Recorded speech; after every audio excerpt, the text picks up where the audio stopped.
Hello, welcome to the podcast. I am so excited that you're joining me today because today we are welcoming into the show Dr. Linda Medcalf. Thank you, Dr. Linda Medcalf, for being here. Linda, You are welcome, Cher. It is a delight to be talking to you online. It is. Thank I you. was looking back and I wish I would have written it down, but we had, I think, number 9 was the first time that you came on the show. And here we are. My goodness. And I mean, and I probably would say that all the ones I've listened to in between nine and now have been great. I mean, that is an amazing thing that you do for people to do this podcast. I mean, how I lucky we are. Well, gosh, thank you so much. I mean, because it was back when we first talked about it, one of the first conversations that both of us had about having a podcast was in Yeah, your training. I was like, I think I might have know. a podcast. And you were like, my son said I might do one too. I was like, okay. Yeah. Yeah. That was in January 2020 with COVID. Crazy, right? So that's when I got into doing a podcast because what else could I do? Right? And yeah, and it was really fun, but you have taken it to another level, I will say. You really have. Well, So thank you. Thank you. But it's one of those things where it really did come from a true desire to be able to get information out to people that is practical, but also counselor driven, because there's so many skills that we do that can help our life, as therapists. no, it's so true. I mean, I remember when I was in my master's program for counseling, we all would look at each other at times when we learn new interventions and go home and try it with our kids, or Yeah. husband or spouse or something, come back and talk about it. So you're right. I mean, no matter what you talk about, you can apply it to all kinds of situations. Yeah. And Yeah. I remember Ben Furman, he was thankfully because one of the conferences he said yes to coming to one. Maybe I'll have to ask him again coming up here. But we had a whole conversation like that where he was talking in his cute little accent saying, some people come up to me and they say, this works really well. And then he said, but it wasn't their practice they were using it in. They were using it on their husband or wife. Yes. I mean, how can you not? I mean, it is a solution focused approach is just a way to live life well, I think, Yeah. and it really is, it kind of Hmm. simplifies things. And I know I find myself at times, I think it was yesterday when I was having to do so many things. I was doing a training and getting ready, and I was a little tired from the day before because it was a 2-day training. And so on the way, I was driving along and thinking, okay, how am I going to start? How am I going to start? I want to make sure I start it right. And then I thought, okay, listen to what your model would say. And it said, ask them. And that's what I did. And I went in and I said, okay, we had a great day yesterday. I'm interested in how we can start today. And we had a great day then. So it truly is something that when you get in a bind, you can kind of pull it out of your pocket It's and go, applicable. Yeah. oh, It, it just makes so much sense. I mean, instead of trying to figure out what to do with a student, teacher, parent, or whatever, ask yeah. them, Right. they Yeah. know, they'll And tell you. it back in that, we're not going to even, we're not going to go over all of the ups and, what solution focus is. Cause honestly, you did a great job of that back in number 9. And then again on 69, I used your recording to do it again. And I think maybe even another one. So if people look up Dr. Linda Medcalf on my podcast, I think you're on 3 times, even though you only because I used clips of it. And then I think one time we did that really fun one where it was on both of our podcasts. But Yeah. in both Yes. of those situations, I'll tell the listeners you did an absolutely amazing job explaining. You and I started having casual conversation about how disrupted you really were in your heart with the violence that are in schools, and coming from a place of psychotherapy and counseling and all of this, and from bothering you. And we had some conversations about that, especially after a few key school shootings that had happened. And then most recently, you had an opportunity to stand on the TEDx stage and you chose to talk about that mental health, how the correlation between school violence and teacher bullying, which is another subject that we've talked about many times of how teachers treat kids. It's almost like, dare we put it in the category of bullying? But we kind of do. So I wanted to give you an opportunity to come in and talk to us a little bit about uh, how did I mean, that's my perspective, but how did you come up with this idea and crystallize this as something you wanted to talk about? Well, thank you for even asking me this. Again, like you're saying, it's something that has been in my mind ever since I probably started teaching, and that was in 1974. That was a long time ago. And I noticed that back then too, sit in the teacher's lounge, and my instructors at Baylor, where I went to school for my teaching degree, used to tell us, if you want to be a great teacher, do not go to the teacher's lounge. And Mm, so, but we listened and all that, but then I got a new job and started going to the teacher's lounge, and I started hearing such negative things about kids constantly. And there were certain teachers, not all of them, just certain ones. And I would listen to them and go, gosh, they really sound like they really don't like these kids. And then in my classes, kids would come in and go, oh, don't go to that. She's in a really bad mood today. That teacher, Mrs. Jordan's in a really bad mood. And I'd hear in the hallway screaming at times at kids. And this was in the early 70s. This was when drugs were beginning to creep in. And I remember some of the students that were beginning to use and just experiment and sitting out and just being high when they come to school, and they get such terrible responses from teachers and calling them terrible things. And mm. I started thinking, this is not what I learned in school. It started bothering me quite a bit. And then I started noticing it more. So eventually a friend of mine, she was new also, she and I decided we will not have lunch in the teacher's lounge. We we both like soap operas. So I had Ah, an old black and white television. And love so it. we would put that in my art room. And at lunch, we would go watch our soap opera. There And you go. We're going to unwind. yeah, we did. And we found that we were happier. Yeah. And we just didn't have the issues with the kids because we really, truly loved them. We did. And they knew it.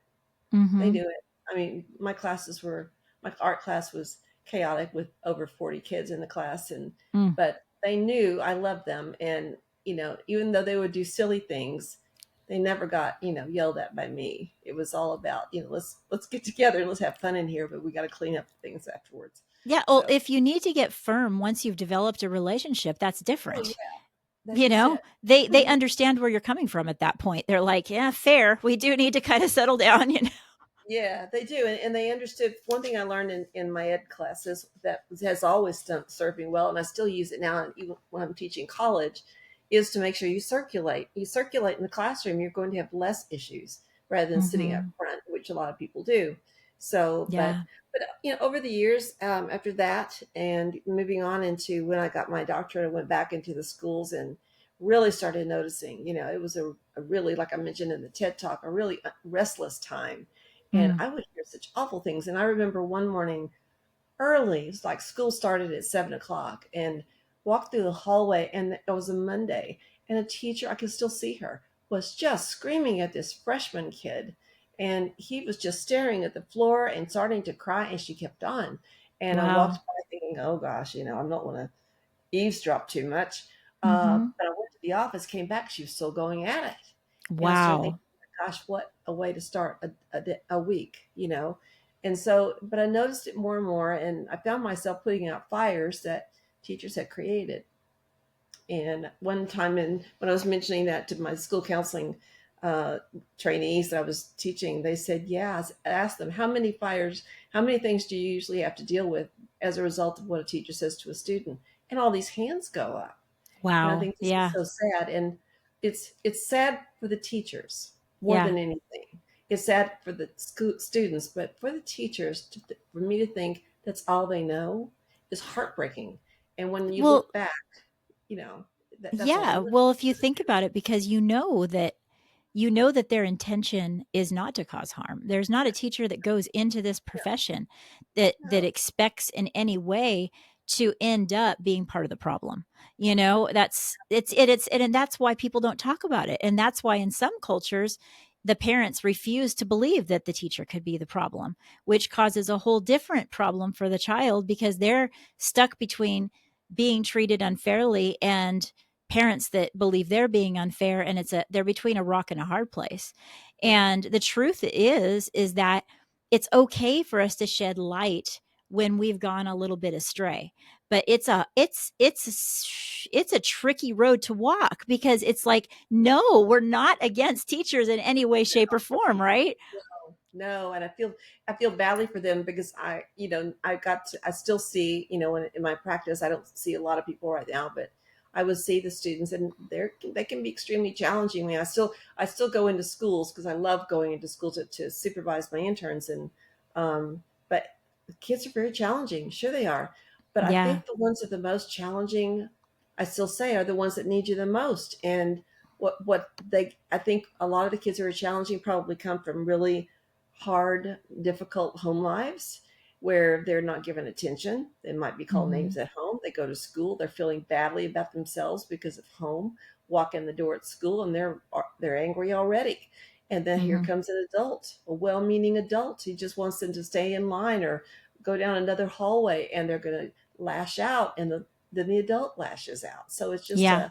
it's a it's a circular thing. And what if the teachers had another way of thinking, is my thinking. How would that maybe not only help the kid, but how would it help the teacher to feel better and want to Yeah. stay in the profession? that's that's what I want more than anything. Hmm. And so, and you're right, I mean, calling it bullying was a big step.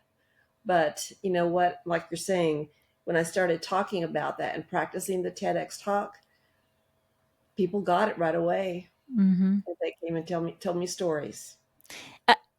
I bet you it wasn't stories of somebody they've heard. It was you probably heard stories, their own personal stories. Oh, it was. It Yeah, was. that's the part that gets you, because you're like, if almost all of us can recollect a teacher that said or did something that hit us to our core, this is something to talk about. Yeah, yeah. And no, you and I have talked about that too. I mean, it really does. It goes to your core. And what's always fascinating to me is some of the people that tell me that have gone on and been successful too, but it Hmm. wasn't easy for them. And they were constantly fighting that narrative in their head of what somebody said one time. Yeah, And maybe that's the motivation that it took to do that. But I also have to worry about the teacher too.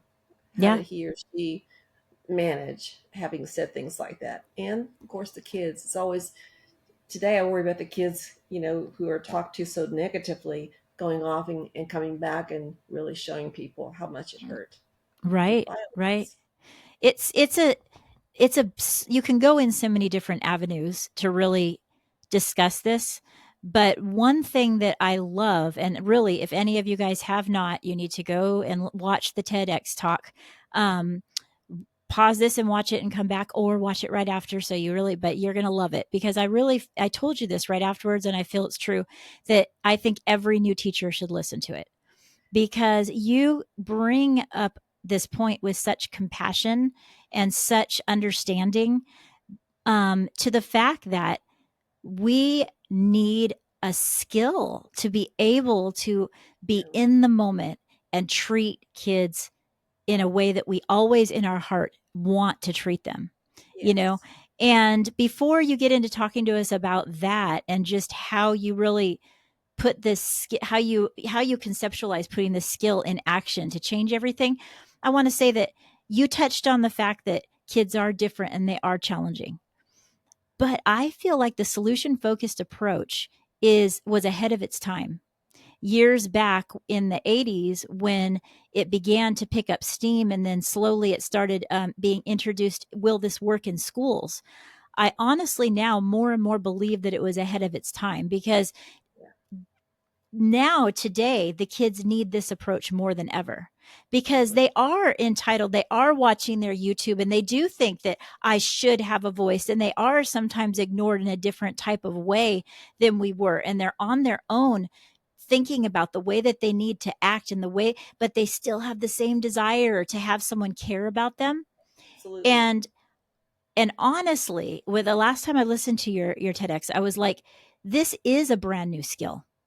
And the Hmm. great thing is that it's not a brand new skill that isn't already tested and well, it's something that's already been tested and proven, but it's a Yeah. skill that could absolutely change the way that students act in a class. Right. So, why don't you walk through how you approached using the solution focused skill? Um, just a little bit. Talk to us about how you envision teachers using it. I just want to hear Okay. from you talking about it a You know, little I bit. sure, sure. I envision it. I envision them as, on the way to school, thinking about the fact that when they walk in the door every day, they have a chance to make a difference for somebody, and that it's not always going to be easy. But if they can begin to see beyond some of the behaviors and begin to compliment, or not even compliment, just mention in passing, that was so cool that you picked up that trash. Not everybody does that. I'm so impressed with you. I mean, something so simple like that. Or they walk into their classroom and the kid walks in and throws the book down and just is ready for a fight. It's middle school, high school. And instead, the teacher looks at the student and then continues to talk and finish up what she's talking about. And then when the students get engaged in whatever their project is or whatever their assignment is, walking back next to the student without saying anything at all at first when he threw the book down, and sitting down next to him and said, "Hey, looks like it might be kind of a tough morning for you. What can I do as your teacher to make it go better?" Mm-hmm. That doesn't take a whole lot, but it means that we've got to be a lot less defensive and not take it personal, which is really hard when somebody is cursing at you or threatening you. Oh But my gosh, staying that's so true. calm and not getting into the fight, and instead saying, "I would really like to talk to you outside." And walk outside if that's something they could do if they want to, Yeah. and even let them fuss and fuss and fuss, but maintain that professional look and care. And after a while, say, "Okay, now that you've told me how you feel about this, let me let you know I care about you. You're one of 30 kids in my classroom, and you mean something to me. And before we go back in, I really want you to think about that. And I'd like to know from you what I can do this morning." Now, yes, it sounds like it would be very hard, and it would be probably. But I could tell you so many times when I did that with kids that came to my office as a counselor, or even when I was in middle school, a lot of middle school students, and you just maintain, because you're the adult and you can see beyond. And I always think of myself as remembering that, here's this 14-year-old, and here I am, maybe 50 or so. I've got 3 times life experience than he does. I know more than he does. He's stuck. And so if we can look at it like that and not take it personally, I think the teachers will begin to see that kids are going to be able to bend a little bit and not Yeah. be as challenging as they are. And teachers would leave feeling good. It's almost as if stepping away from the wrong or right of the exact action and taking a step and saying, I'm going to rise above that clearly wrong action that you just did to be able to Mhm, take it one step deeper mhm, and not take it personally. I think that in a school that I recently worked with, there was many teachers that had been, I guess, taught from an old school situation, you could call it, if you call it that. yeah. And some of these older teachers that have been in the profession for, we'll say 30 years, right? They're appalled by the nerve of these kids. Yeah. They come in and they think they can just say this or that. And the trouble is, if we go in with that, then we're going to be on our guard, like you said that your principal told you to be, and you're going to be like, I will not let them, quote unquote, do that to me, quote unquote. And Mhm, if you have a solution focused mindset, you're switching them to say, I'm expecting to get a certain level of negative behavior from someone who's been through trauma, or maybe even did get sleep last night. And what kind of person am I going to be to this person? Who am I going to be in their life? mhm, you know mhm, and mhm, switching it up to being, how do I want to be remembered? mhm. These Yeah. are things that the solution focused approach allows our mind to begin to say, well, if this child was acting right, what might they be doing, and how can I help them do that? This Mhm. all happens up here, like you said, on the way to work, rather than being like, oh, I wonder if so and so is going to be late and drive me crazy again. Right, right. Yeah. And instead thinking, what can I do differently today so that, Amy doesn't sit and talk, constantly while I'm trying to get a lesson started. I wonder what I could do when I walk in. It almost gives them a chance to be pretty creative too Yeah. and think about it. Yeah. So that's kind of how I see it. And I really like what you're saying too about, giving teachers the chance to kind of, think about, the fact that they are very important to their students. And you were talking about somebody who's, been in teaching for 30 years. I was talking to my students the other day, and I realized I've been in education for 50 years. That's why you can speak on this with such validity, because if I someone comes in, you're like, That's no, a way to put it. but you're saying, like, don't tell me I haven't seen it. I've seen it.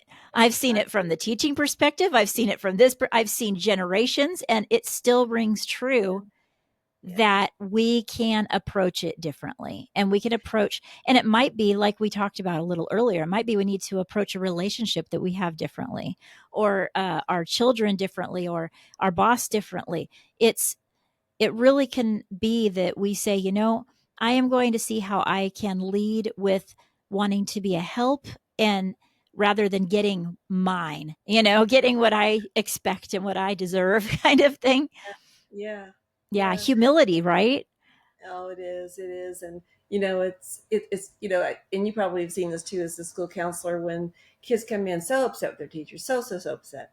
And then you probably have done it where you brought the teacher in and they sit down and all of a sudden the kid just kind of freezes up. I mean, there's it's what I've noticed for ever since I've been a teacher is that many things have changed. And you've heard me say this before. I know many things have changed, but what has never changed is a kid's desire to be liked with their teacher. Right. We still do. They still do.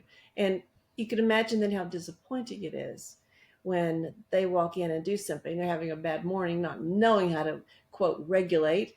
And a teacher walks over and just, gives them a tough time because she or he wants to teach her class. I mean, Right. this is, I guess the skill share is about this gives teachers the tool where they really can teach.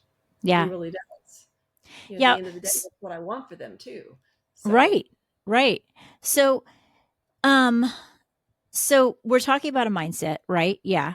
But when you say a solution focused, the skill, like, I know that when you were talking on the TEDx, I know they still listen to it, but you kind of like when we got near the end, you mhm. actually kind of explained by using an illustration. I wonder if you could kind of like talk to us a little bit about like, what that would actually look like, or, use the example from that. I mean, just so someone understands, like, here's a situation and this is how it was done differently. Sure, sure. You might have a student, for example, who comes in and doesn't get their homework done that night, sits down, and or they may not understand a lesson you're teaching or whatever. And some kids, instead of saying, "Oh, please, I need help," will go to sleep, or they'll act out because they just feel frustrated. They don't know how to do it. And so I think with this skill, a teacher would maybe kind of look at the way that they have turned in some assignments over the past few weeks. They're not always like this, and Mm-hmm. walk over and just maybe say something like, "Hey, I know it's tough for you today, but on the past week you did 3 assignments that were just awesome, and just letting you know I noticed that. And if you want to get started, tell me how I can help you get started. I'm happy to do that." I mean, that's one of the skills, and I think That makes another. sense. Yeah, and I mean, and that school, but that skill requires you to see beyond the behavior into the Yes. eyes of the student. And that's why at the end of the TEDx I compared it to the eclipse that was happening the day after my TEDx talk. And where in an eclipse, when this is my earth science coming back to me, but in the eclipse, you've got where the sun and the earth are aligned, and then the moon comes in between, and we get the eclipse. And you see when that happens, when the moon perfectly covers the sun, you see this corona all the way around. Well, that corona is always there, but you only see it during an eclipse. And Mm, what if that teachers would see when would kids come in sometimes and they only see the negative behavior, and sure, it does disrupt the class.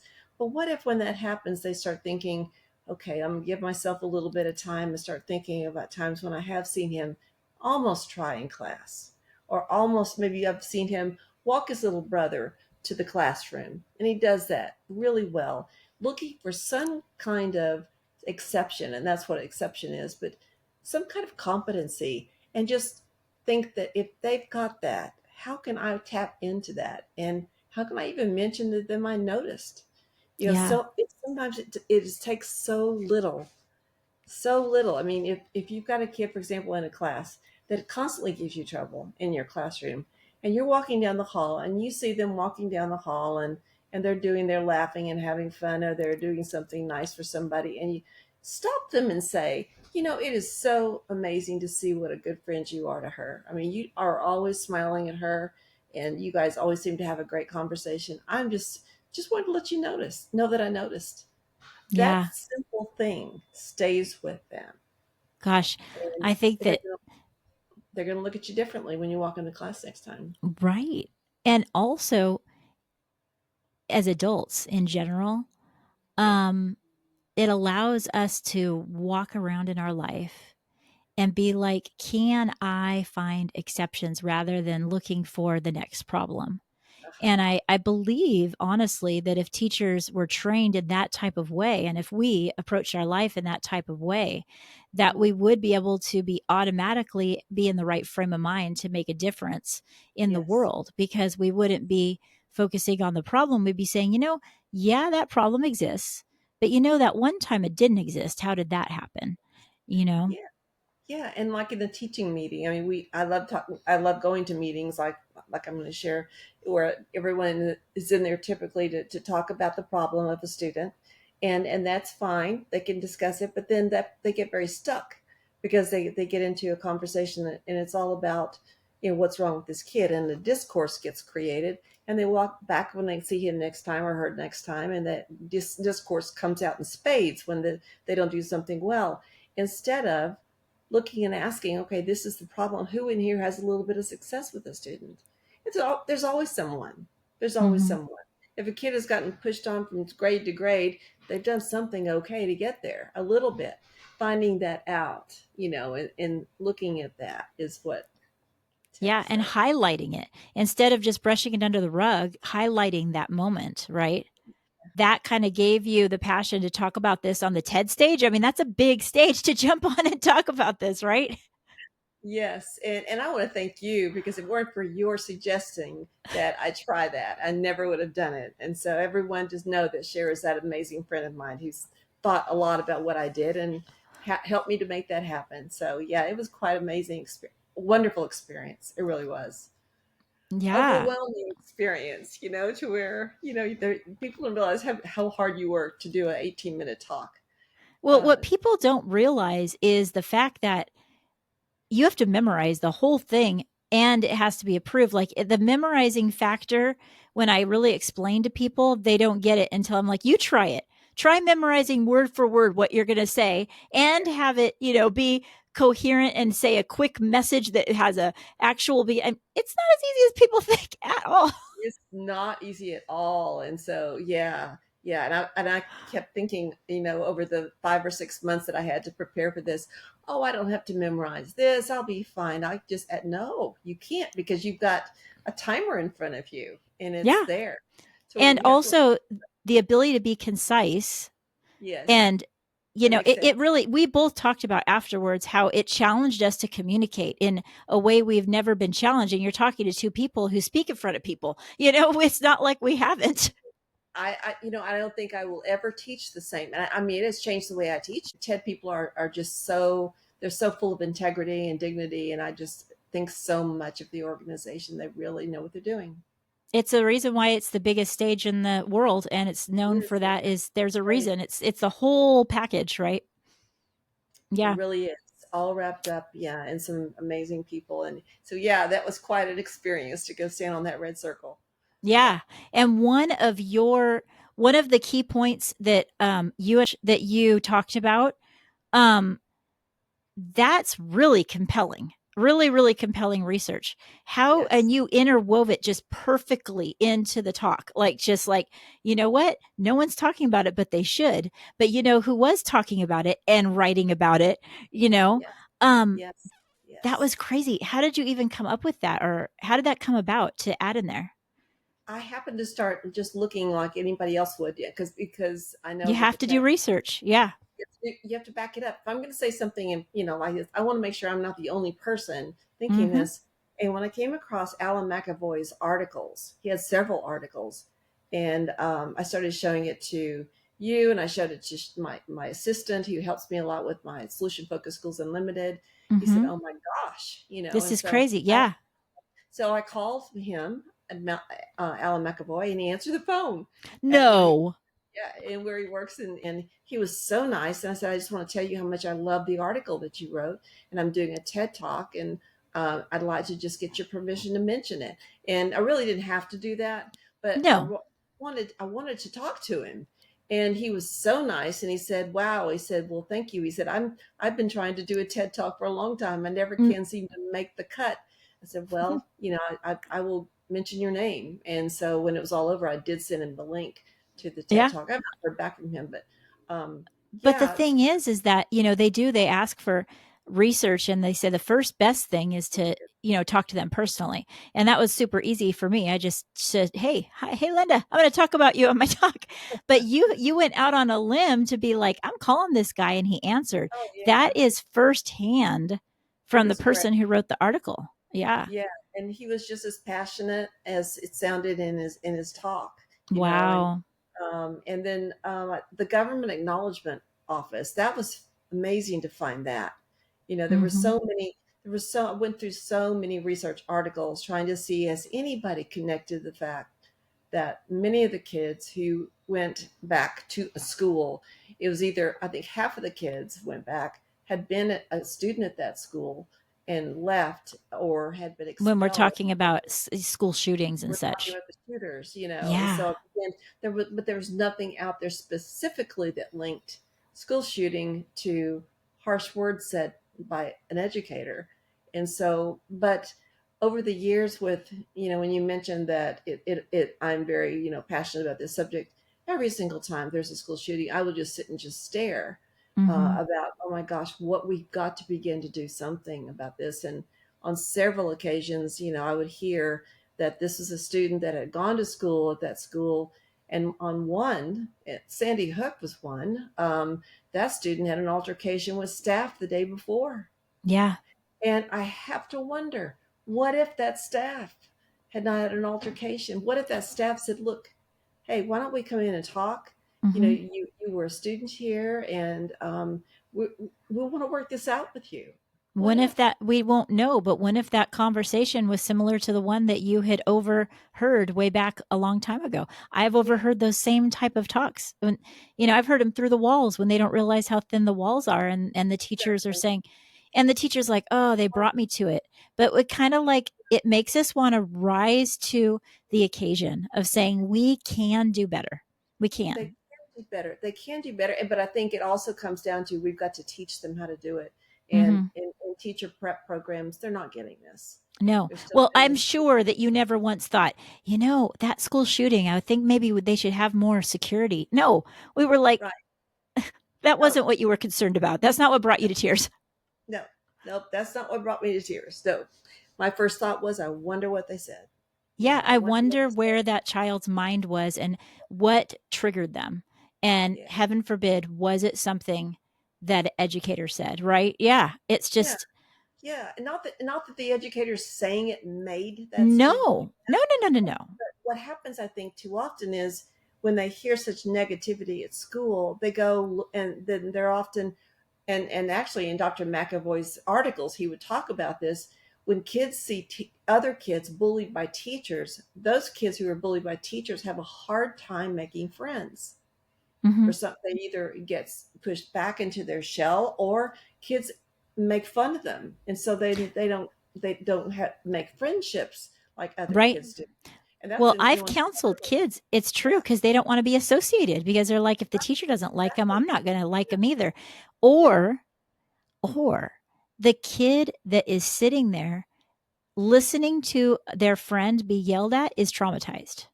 And yeah. I've It's true. counseled kids, and the teacher says, "I don't know why they're upset. They're one of my star students. I've never had a problem with them at all."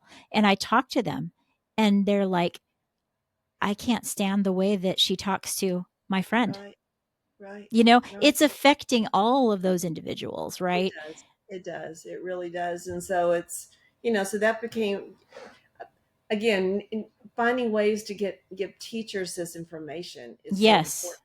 And That's the I did most write, important thing. Yeah, yeah. I mean, because again, they're scrambling out there. They don't know what to do, I and know. you know, when I do programs and the school counselors say we really don't know how to help the teachers to you know what to do with the students. Yeah. Well, again, it's there's a zero tolerance policy. Everything is so strict. Nobody can breathe there, and you know, I've often, when we ended with COVID, when it was all over with, and we went back to school, I wrote an article on what I was hoping might possibly make its way into some schools, and that is, please don't go back and push them to catch up. Please Yeah. just sit down and talk to them about Yes. what it's been like being out and what's like for you as a teacher to be out, and what can you all begin to do on a small scale, you know, over the next few weeks to begin to catch up. Hmm. But they're It's the important first. repair, Yeah, the yeah. repair But that piece, didn't you know? happen. Yeah. And so That is we're still so paying the price. interesting. Yeah. Yeah. It's so interesting to me. I love the idea of standing up for justice in this type of way. You know, it's an area that you chose to stand up and say, I know that this isn't an easy subject to tackle, but it's something that I really want to talk about. And Hmm. so I believe in my heart that it's going to cause so many conversations like we have right now in the right kind of way, without I, shaming, of saying, you know, I can do better. I really, and you know, to be, and that's what I really hope. And I know that both of us feel that way, is be encouraged. If you're listening to this right now, it's not the time or place to be like, wow, maybe I've really screwed up. It's a time or place to say, you know what? I can learn skills to change this, rather than be frustrated that the administrator just sends the child back to me. And what am I supposed to do? You know, I do have some control. It's hmm it's just such a powerful message that we need to send to people, is that we can communicate with these little guys. We can change it. These big guys, they're sometimes taller than us, you know. You know, it could be as simple, share too, as at the end of the day, when a teacher has had a rough day, maybe with several kids, that he or she sits there before they go home and say, okay, I had a rough day with that kid, and sure, it kept me from teaching, but what is it? What else can I notice about him? What else can, you know, what can I notice tomorrow? What can I do? And make a note, stick it on your desk, and on the way home, even, what else can I notice, you know, about the fact that come to think of it, it was just yet today that was a problem. Monday he was okay. And it's, you know, beginning to train your mind to look beyond, find that Yeah. corona in every And student. find that corona, and also the corona in yourself, because Yeah. you know, we end up being like, no, I don't even want to think about that. But you know, highlighting what we can do better ends up allowing us to level up as a person. And then we can say, we can also even be humble enough to be like, you know what, I wasn't in the best mood today. That's Yeah. okay. Tomorrow Yeah. I need to kind of like regroup, Yeah. get more sleep tonight. Yeah, yeah, and you know, I mean, it's exactly, and I mean, you want that. I want that for. I know when I was a middle school teacher, after I learned to begin to do the things, you know, the next year after the first year, I would leave school happy, Yeah. you know, because I had a great day, and I want that for teachers too, to leave feel Hmm. knowing that they've made a difference, Not and I think wondering that, if they should leave the profession.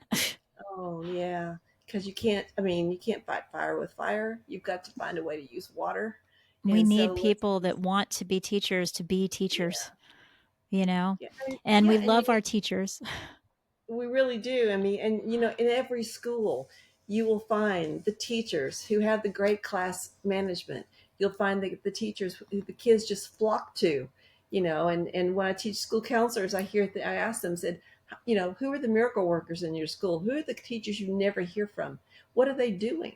And they'll tell me the same thing, no matter where I go. Well, they Yeah, love their kids. the And exceptions. Yeah. they But love that's their really the kids. rule. I mean, most Yeah, teachers do. They find their pockets. They yeah, just maybe have a gap, like we all do in our life. You know, we might have a gap with one kid or one way that we're act treating, and then, you know, it's switching language. I know for me as a parent of a teenager, I screw up all the time, you know, and my language, you know, I end up being like, seriously again? And then they're like, yeah, and I'm like, oh yeah, that probably isn't the best language for me to say seriously again. You know, maybe I should keep that part in my brain, you know. But it's just, you know, we're going to have that human nature, and then try to like uncover those gaps and look at it in a compassionate way, you know, that we can all level up, you know. yeah, It's so yeah. important. So we have things that you do that people can hop into this next year to get more from you. Okay.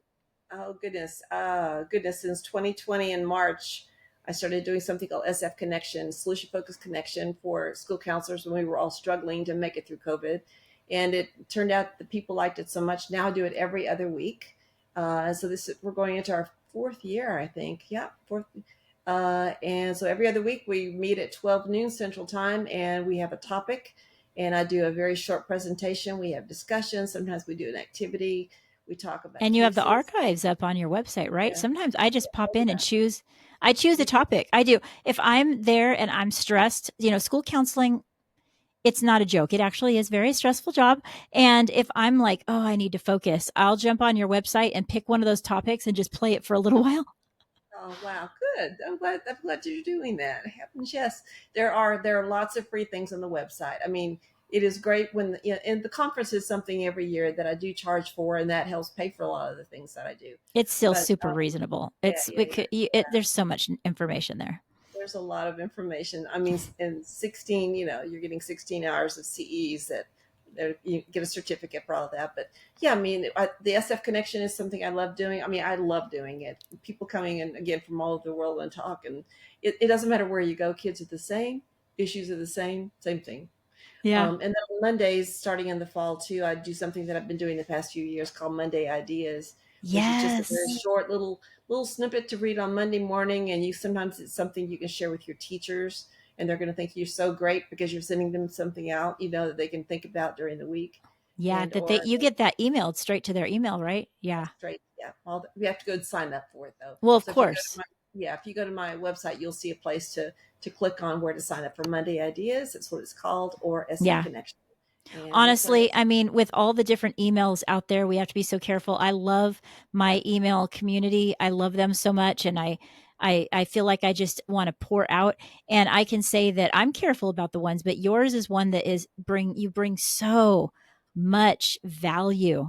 mm, I look forward to opening your emails, and I hope that everybody can jump on and be a part of your list for sure, I that hope so to get too. those Monday little messages. Yeah, yeah, I know people call it different things. The Monday moments, they call them Monday Moments. Yeah. moments, and they call them Monday things. The Monday note, that note you could send us every Monday, whatever it is. It's so they're so cute. But We just yeah, want it. Yeah. All right. yeah. Well, it's just time for us to say goodbye. You are going to be visiting your grandbaby soon. And his little 3-year-old is going to be in your arms. So I know that you're going to have an amazing next few days. But I hope each and every one of you guys that are listening in on this, that you take what we are talking about today and allow it to help you be more solution focused in your life. So thank you for being here, Linda. Thank you for listening, everybody. And it's time for us to sign off. Thank you so much, Cher, for the opportunity as always. Bye bye.